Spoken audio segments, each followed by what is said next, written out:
বর্বরতার নিশানায় ইরানের বেসামরিক স্থাপনা, তেল ও পানি শোধনাগারে হামলা, বৈরুতে হোটেলে আঘাতে নিহত 4। ইসরায়েলের বিভিন্ন শহরে ক্ষেপণাস্ত্র নিক্ষেপ। জ্বালানি সংকটের শঙ্কায় পাম্পে পাম্পে আজও লম্বা লাইন, চাহিদা অনুযায়ী না পাওয়ার অভিযোগ। আশঙ্কার মধ্যেই আশার আলো, চট্টগ্রামে তেল গ্যাস বহনকারী 8টি জাহাজ।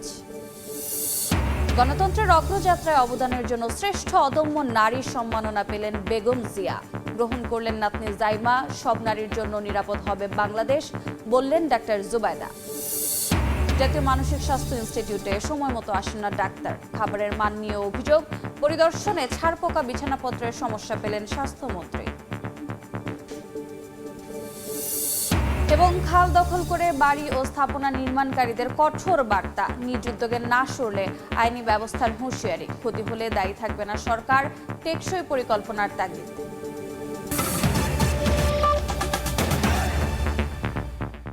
সময় সংবাদের সঙ্গে আছে আমি রোজা চৌধুরী। যুক্তরাষ্ট্র ইসরায়েলের বর্বরতার নিশানা ইরানের বেসামরিক স্থাপনা। তেহরানে বিমান হামলায় তেল ও পানি শোধনাগারে আগুন ধরে যায়। লেবাননের হোটেলে আঘাতে নিহত হয়েছেন 4 জন। ইসরায়েলের বিভিন্ন শহরে ড্রোন ও ক্ষেপণাস্ত্র নিক্ষেপ করেছে ইরান। খামেনি সহ শীর্ষ নেতাদের হত্যা করায় ট্রাম্পকে ছাড় দেওয়া হবে না বলে হুঁশিয়ারি দেন দেশটির জাতীয় নিরাপত্তা পরিষদের শীর্ষ কর্মকর্তা। আর ইরানের সঙ্গে কোনো সমঝোতা চান না বলে জানিয়েছেন মার্কিন প্রেসিডেন্ট ট্রাম্প।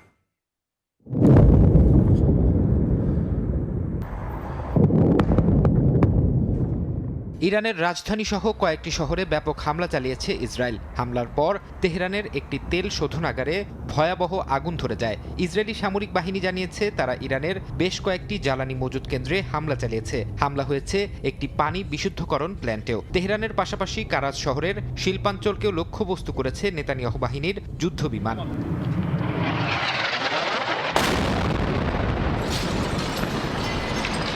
লেবানন জুড়েও আগ্রাসন চালাচ্ছে ইসরায়েলি সেনারা। বৈরুতে কুদস ফোর্সের লেবানন শাখার শীর্ষ কমান্ডারদের লক্ষ্য করে হামলার খবর পাওয়া গেছে।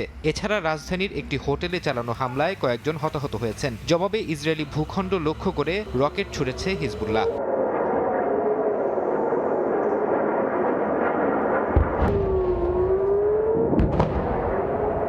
যুক্তরাষ্ট্র ইসরায়েলের আগ্রাসনের জবাব দিচ্ছে ইরান। রাত থেকে ঝাঁকে ঝাঁকে মিসাইল ছোড়া হয় ইসরায়েলের বিভিন্ন শহর লক্ষ্য করে। তেল আবিবের আকাশ প্রতিরক্ষা ব্যবস্থা কিছু হামলা প্রতিহত করলেও বেশ কয়েকটি ক্ষেপণাস্ত্র আঘাত হানে বিভিন্ন সামরিক অবকাঠামোতে। মধ্যপ্রাচ্যের বিভিন্ন দেশেও পাল্টা আঘাত হেনেছে ইরান। কুয়েতের মার্কিন সামরিক ঘাঁটি লক্ষ্য করে মিসাইল ছুড়েছে আইআরজিসি। কুয়েত সরকার জানিয়েছে তাদের আন্তর্জাতিক বিমানবন্দরের জ্বালানি ট্যাঙ্ক এবং সামাজিক নিরাপত্তা কার্যালয়ের প্রধান ভবনেও ড্রোন হামলা হয়েছে। সৌদি আরবের রাজধানী রিয়াদের কূটনৈতিক পাড়া লক্ষ্য করেও ড্রোন ছোড়ে ইরান, যদিও বেশিরভাগই ভূপাতিত করার দাবি করেছে দেশটির প্রতিরক্ষা মন্ত্রণালয়। ইরানের সঙ্গে কোনো ধরনের সমঝোতা চান না বলে জানিয়েছেন মার্কিন প্রেসিডেন্ট ডোনাল্ড ট্রাম্প। বলেন দেশটিতে এমন একজনকে ক্ষমতায় দেখতে চান যিনি ইরানকে আর যুদ্ধের পথে নেবেন না। সম্প্রতি ইরানের একটি স্কুলে চালানো হামলায় বহু হতাহতের ঘটনার দায় পুরোপুরি অস্বীকার করেন মার্কিন প্রেসিডেন্ট।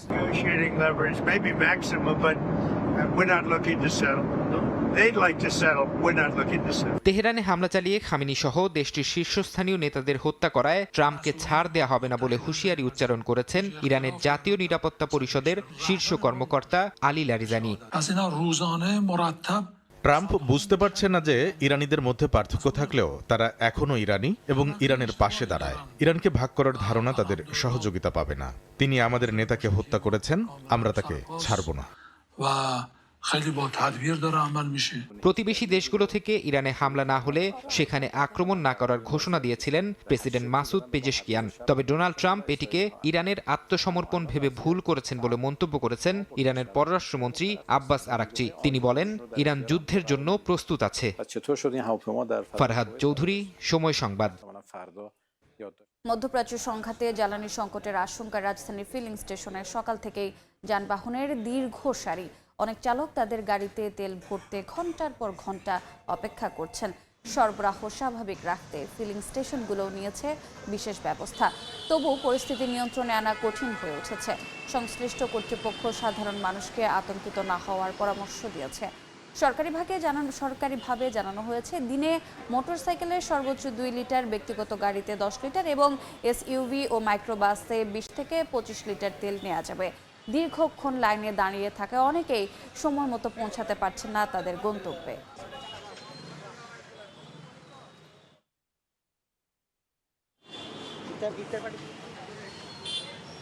এই মুহূর্তে রাজধানীর আসাদ গেটে আছেন সহকর্মী সাইফুল ইসলাম, সরাসরি যাচ্ছে তার কাছে। সাইফুল,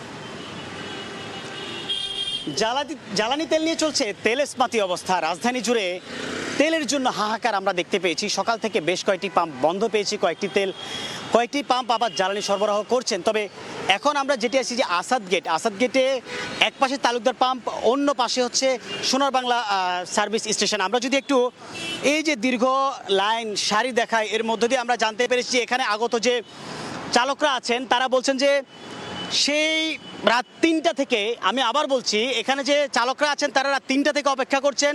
কেউ সেহরি সেরেছেন গাড়িতে, আবার কেউ বলছেন এই যে ইফতার কিছুক্ষণ পরে, এখন 12টা বাজছে আর 6 ঘন্টা পরে যে ইফতার, সেই ইফতারের টাইমটাও হয়তো তাদেরকে গাড়িতেই কাটাতে হতে পারে। তবে এর মধ্য দিয়ে আমরা জানতে পেরেছি যে এখানকার যে আগত এই যে যাত্রীরা বলছেন বা হচ্ছে ড্রাইভাররা বলছেন যে তাদের দুঃখ দুর্দশার দিন তারা কিন্তু আর দেখতে চান না। তবে এর মধ্য দিয়ে আমরা এই যে বাম পাশের যে পাম্পটা, সোনা বাংলা পাম্প দেখতে পাচ্ছি, সেটা কিন্তু বন্ধ রয়েছে জ্বালানির স্বল্পতার কারণে।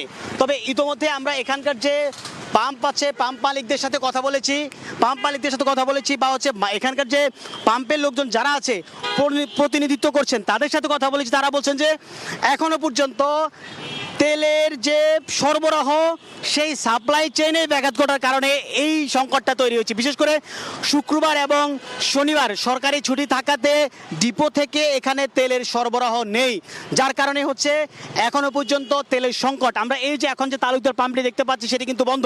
তবে এর মধ্য দিয়ে বলা যায় যে এখানকার যে চালকরা আছেন তারা অভিযোগ করছেন যে কেন আগে থেকে তাদেরকে জানানো হলো না। এর মধ্য দিয়ে আসলে এটি প্রমাণিত হয় যে সাপ্লাই চেইনে এই যে তালুকদার পাম্প বা আশেপাশে আরো যে কটি পাম্প বন্ধ রয়েছে, সে পাম্পগুলিতে কিন্তু পর্যাপ্ত পরিমাণ তেল না থাকার কারণেই কিন্তু এরকম সংকট তৈরি হয়েছে। তবে এর মধ্যে দিয়ে পাম্পের মালিক বা পাম্পের প্রতিনিধি যারা আছে তারাও কিন্তু অভিযোগ করছে যে বিভিন্ন জায়গা থেকে বিশেষ করে সরকারি যে কর্মকর্তা তাদের বিরুদ্ধে কিন্তু অভিযোগ করছে যে তারা হস্তক্ষেপ দিয়ে বা হচ্ছে নিজের পদবীর বড়াই দিয়ে কিন্তু তারা এখানে এসে কিন্তু জোর করে তেল নিয়েছেন, এরকম কিন্তু অভিযোগ আমরা শুনতে পেয়েছি। এই ছিল আমার কাছ থেকে রাজধানীর তেল সরবরাহ বা পাম্প কেন্দ্রিক যে সমস্ত তেলের খবরাখবর বা এটাই পাম্প কেন্দ্রিক যে তেলের খবরাখবর, সেটা সর্বশেষ সংবাদ আমার কাছে। সরাসরি যুক্ত ছিলাম রাজধানীর আসাদ গেটে। এদিকে আমদানি করা তেল গ্যাস নিয়ে 8টি জাহাজ চট্টগ্রাম বন্দরের জলসীমায় প্রবেশ করেছে। এই মুহূর্তে সেখানে আছেন সহকর্মী ফেরদৌস লিপি, সরাসরি যাচ্ছে তার কাছে। লিপি,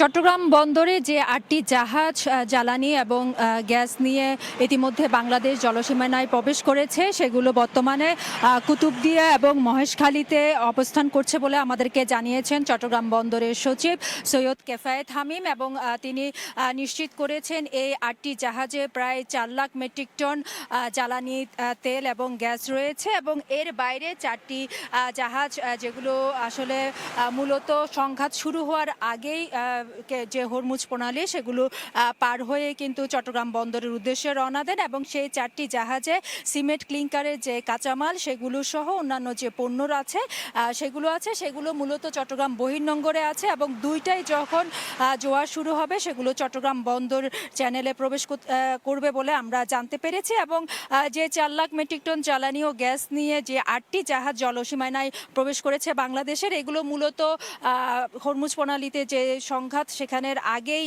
আসলে সেই জলসীমানাটা ত্যাগ করেছিল। এবং এর মধ্যে আমরা জানতে পেরেছি 5টি জাহাজ কাতার পোর্ট এবং 2টি ওমান পোর্ট এবং একটি আরব আমিরাত পোর্ট থেকেই চট্টগ্রাম বন্দরের উদ্দেশ্যে ছেড়ে গেছে।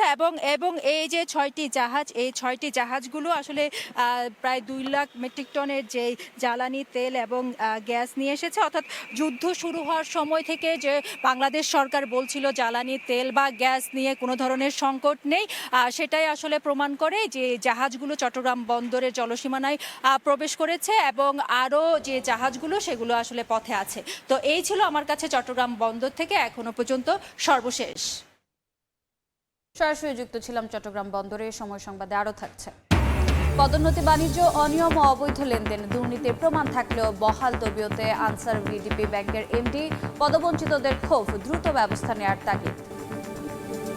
গণতন্ত্রের অগ্রযাত্রায় অবদানের জন্য মরণোত্তর শ্রেষ্ঠ অদম্য নারীর সম্মাননা পেলেন প্রয়াত সাবেক প্রধানমন্ত্রী ও বিএনপি চেয়ারপারসন বেগম খালেদা জিয়া।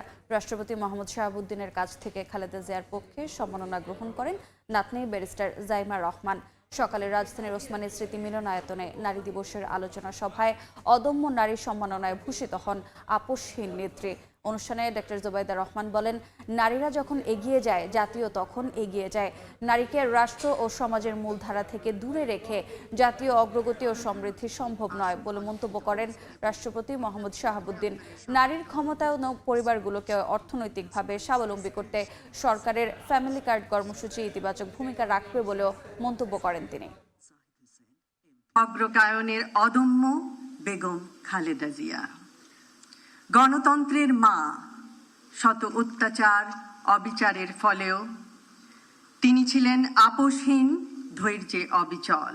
নারীর শক্তি তার দৃঢ়তায়, আর নেতৃত্বের শক্তি তার সাহসে। ৭১-এর মুক্তিযুদ্ধের ধারাবাহিকতায় অনেক আন্দোলন ও সংগ্রাম হয়েছে।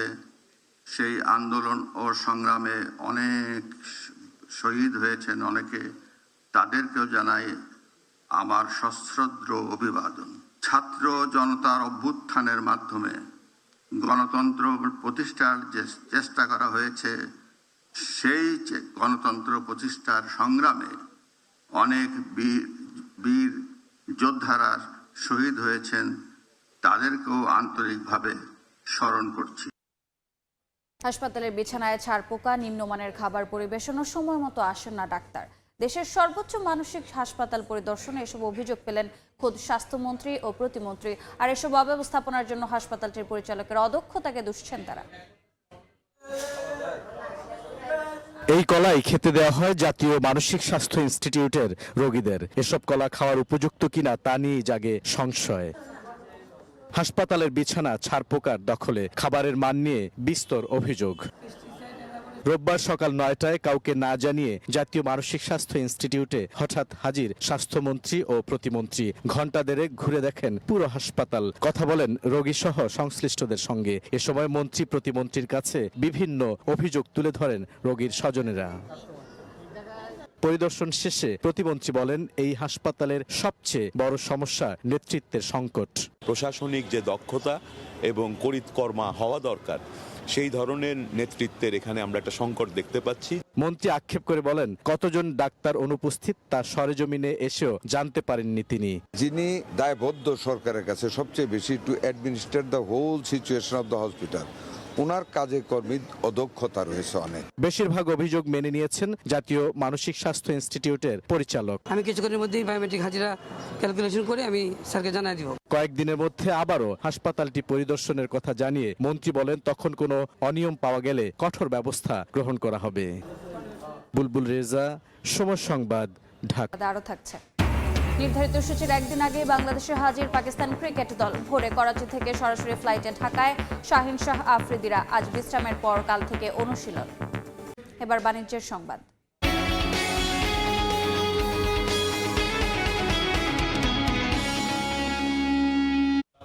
পদোন্নতি, বাণিজ্য ও অনিয়ম ও অবৈধ আর্থিক লেনদেনের অভিযোগ আনসার ভিডিপি উন্নয়ন ব্যাংকের ব্যবস্থাপনা পরিচালকের বিরুদ্ধে। প্রাথমিক তদন্তের সত্যতা পাওয়ার পরও শপথে বহাল থাকায় ক্ষোভে ফুঁসছেন ভুক্তভোগী কর্মকর্তারা। জুলাই অভ্যুত্থানের বছরে ২২ অক্টোবর আনসার বিডিপি উন্নয়ন ব্যাংকে ব্যবস্থাপনা পরিচালক হিসেবে যোগ দেন মীর মোফাজ্জল হোসেন। এরপর থেকেই বদলি ও কর্মকর্তাদের পদোন্নতি দেয়া শুরু করেন তিনি। এর প্রেক্ষিতে গেল বছরের ৯ আগস্ট তার বিরুদ্ধে পদোন্নতিতে ঘুষ বাণিজ্যের অভিযোগ তুলে জাতীয় প্রেস ক্লাবের সামনে মানববন্ধন করেন পদবঞ্চিত কয়েকশো কর্মকর্তা ও কর্মচারীরা। এখানেই শেষ নয়, তালিকা করে মানববন্ধনে অংশ নেয়া কর্মকর্তাদের বিভিন্ন জেলায় বদলি করা হয় ব্যবস্থাপনা পরিচালকের নির্দেশে। অভিযোগ ভুক্তভোগীদের। এক একজনকে দূরে দূরে বদলি করলো। আন্দোলনরত যারা আছে, দেখা যায় যার বাড়ি ঢাকা তাকে করছে ভোলা। উনি আর্থিক লেনদেনের মাধ্যমে পদোন্নতিটা দিয়েছেন। যে কারণে অনেক যোগ্য অফিসারগণ পদোন্নতি বঞ্চিত হয়েছে। অভিযোগ খতিয়ে দেখতে একটি কমিটি গঠন করে আর্থিক প্রতিষ্ঠান বিভাগ। তদন্তে পদোন্নতির বিষয়ে অনিয়মের সত্যতা মেলায় তার বিরুদ্ধে বিভাগীয় মামলা চালুরও সিদ্ধান্ত নেওয়া হয়। এর ঠিক একদিন পর গেল বছরের 18 ডিসেম্বর ব্যাংকটির বঞ্চিত কর্মকর্তাদের পদোন্নতির আদেশ দেয় অর্থ মন্ত্রণালয়। তাতেও অগ্রগতি না থাকার নানা কারণ সামনে আনেন তিনি। নীতিমালায় যে ক্রাইটেরিয়া নির্ধারণ করা আছে সেই ক্রাইটেরিয়া অনুযায়ী পদোন্নতি। এমন প্রেক্ষাপটে টিআইবি বলছে, তদন্তে পাওয়া তথ্যের ভিত্তিতে অনিয়ম দুর্নীতির সঙ্গে জড়িতদের দ্রুত শাস্তি নিশ্চিত করতে হবে। পদোন্নতি পাচ্ছে তারা কোনো রকমের লেনদেনের বিনিময় পাচ্ছে কিনা, বা কোনো রকমের ফেভারিটিজম কাজ করেছে কিনা, ফেভার করা হয়েছে কিনা, এই ধরনের বিষয়গুলোর খতিয়ে দেখা দরকার। সারা দেশে বাংলাদেশ আনসার বিডিপি উন্নয়ন ব্যাংকের প্রায় 250টি শাখা আর কর্মকর্তা কর্মচারীর সংখ্যা 800। সাইফুল ইসলাম, সময় সংবাদ, ঢাকা। প্রধানমন্ত্রীর রাজনৈতিক উপদেষ্টা মির্জা আব্বাসকে অপরাধমূলক ভয়ভীতি দেখানো সহ মানহানিকর বক্তব্য দেওয়ার অভিযোগে এনসিপির মুখ্য সমন্বয়ক নাসির উদ্দিন পাটোয়ারির বিরুদ্ধে মামলা হয়েছে। ঢাকার মেট্রোপলিটন ম্যাজিস্ট্রেট মোহাম্মদ হাসান শাহাদাতের আদালতে রমনা থানার জাতীয়তাবাদী দলের সভাপতি মোহাম্মদ আশরাফুল ইসলাম বাদী হয়ে মামলার আবেদন করেন। মামলা গ্রহণ করে নাসির উদ্দিন পাটোয়ারিকে হাজির হতে সমন জারি করেন আদালত। বাদীর অভিযোগ, জাতীয় সংসদ নির্বাচনের প্রচারণার সময় নাসির উদ্দিন পাটোয়ারি মির্জা আব্বাসের বিরুদ্ধে মিথ্যা ও মানহানিকর বক্তব্য দেন। সময় সংবাদ। যারা খাল দখল করে বাড়ি বা স্থাপনা নির্মাণ করেছেন, নিজ উদ্যোগেই তাদের সরে যেতে হবে, না হলে আইন অনুযায়ী ব্যবস্থা, আর তাতে ক্ষতির সম্মুখীন হলে দায়ী থাকবে না সরকারি সংস্থা। এমনটাই বলছে ঢাকা দক্ষিণ সিটি কর্পোরেশন ও সংশ্লিষ্ট মন্ত্রণালয়। বুলবুল রেজার রিপোর্ট। দূষণে জর্জরিত এই পথ আদতে মানুষের হাঁটার নয়, তবুও নোংরা ময়লা পানি মারিয়ে হাঁটছেন মানুষ। পাড়ার কিশোরদের দল মেতেছে খেলায়। আসলে এটি এক সময়ের স্বচ্ছ জলের মান্ডা খাল। ঢাকার দক্ষিণ সিটির এমন অনেক খাল এখন হারিয়ে গেছে মানুষের লোভ আর কর্তৃপক্ষের উদাসীনতায়। থেমে নেই দখলদাররাও নিজেদের সুবিধার জন্য খালের জায়গায় তৈরি করেছেন চলাচলের রাস্তা। এটি রাজধানীর মান্ডা খাল। ময়লা আবর্জনা ফেলতে ফেলতে এমন অবস্থা হয়েছে এখন এই খালের উপর দিয়ে হাঁটাচলা করা সম্ভব।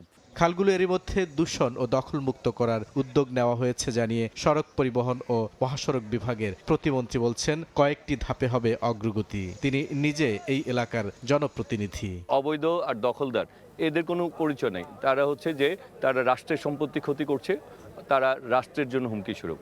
ঢাকা দক্ষিণ সিটি কর্পোরেশনের প্রশাসক বলছেন, ভবিষ্যতে যেন কেউ খাল দখল করতে না পারে সেজন্য পুনরুদ্ধার করার জন্য।